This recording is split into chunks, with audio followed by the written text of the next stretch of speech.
امریکی صدر Donald Trump نے کہا ہے کہ یورپی یونین کی مصنوعات پر محصولات عمومی طور پر 25% ہوں گی۔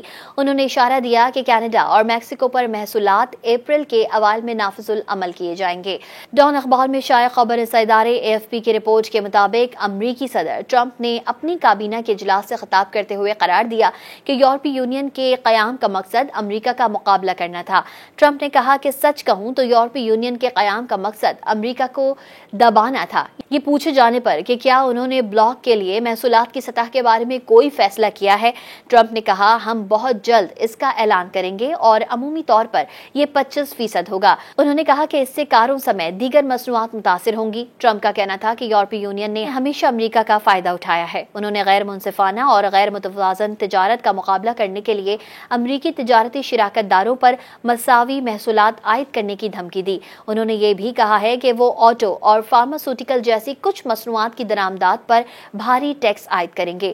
جنوری میں عہدہ سنبھالنے کے بعد سے ٹرمپ نے غیر قانونی امیگریشن اور فینٹانل اسمگلنگ پر امریکی ہمسایہ ممالک کینیڈا اور میکسیکو پر محصولات عائد کرنے کا اعلان کیا تھا۔ مزید نیوز اپ ڈیٹس اور ڈیجیٹل سٹوریز کے لیے سبسکرائب کریں ڈان نیوز پاکستان۔